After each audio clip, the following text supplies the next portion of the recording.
Hi again, friends and family of Reach Up. My name is Christy Mansour, mental health specialist, and I'm coming to you today with 5 more tips from Conscious Discipline, this time around successful home learning for any age.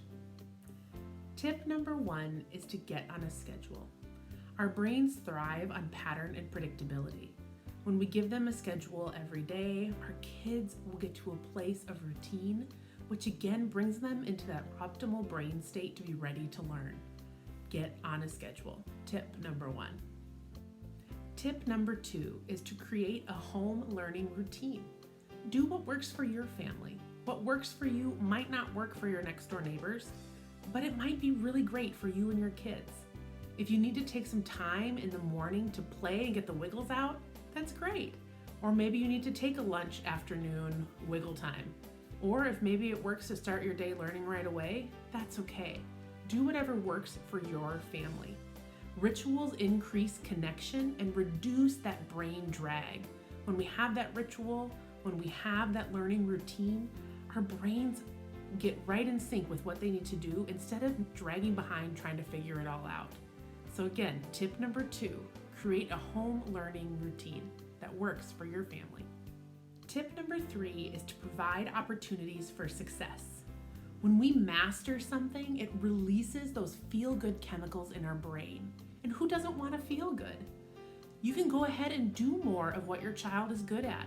Maybe your preschooler excels at writing their name. That's awesome. If they want to rewrite their name 10, 20 times a day, go for it. It produces those chemicals in our brain that are naturally there that help us feel good. So why not feel good? And then in turn, feeling good helps us to want to do more. Not that we need to pack our time with more to do necessarily, but it helps us then get to that next step of maybe learning a new skill. Maybe your older children really excel at math or maybe even science. If they want to focus on that for a good part of their day, that's okay. It releases those chemicals again to help us feel good and then spur us on to maybe learn new lessons and new things as well. So tip number 3 was to provide opportunities for success. Tip number 4, pivot to a new point of view. I don't know about you, but there were times where I really didn't enjoy school growing up. And because of that, it might be really hard for me to want to then teach a child and play teacher for a little while we're all at home. It can be difficult if we've had a bad or unpleasant experience with school personally to want to step into that role with our kids. Don't worry, we're all in the same boat. So take a second, take a deep breath. You've got this.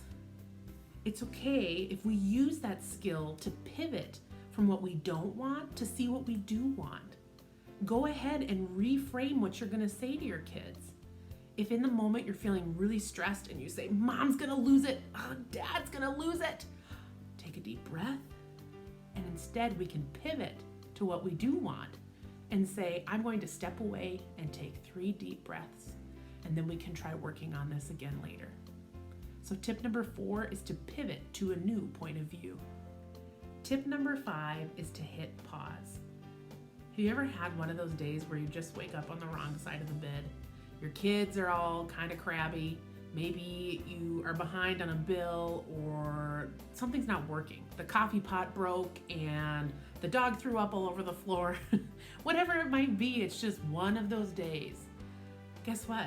We have control over one of those days and our feelings of anxiety and frustration. We can hit pause. We can take time to step away and regroup and come back to what we're doing. Our brains function on safety and connection. If our kids are frustrated and we're frustrated and nothing's getting done because we're trying to force it, our brains probably don't feel safe. That can be a signal to us to, take a step back, pause for a minute, take that deep breath, and then come back to it when we're ready. Focus on connection and safety with your kids. It'll help in your brain and theirs to then be able to go back to the day and get done what you need to do. Tip number 5 was to remember to hit that pause button whenever you need to. Well, everyone, thanks for joining me today with 5 tips from Conscious Discipline for successful home learning. I'll be coming back with you once a week to give some new information different tips around how to support you during this time at home during COVID-19, different things from conscious discipline or mental health or behavioral health.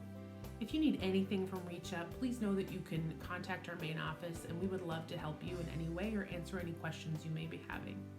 I'm Christy Mansour, mental health specialist with Reach Up Head Start, and I wish you well.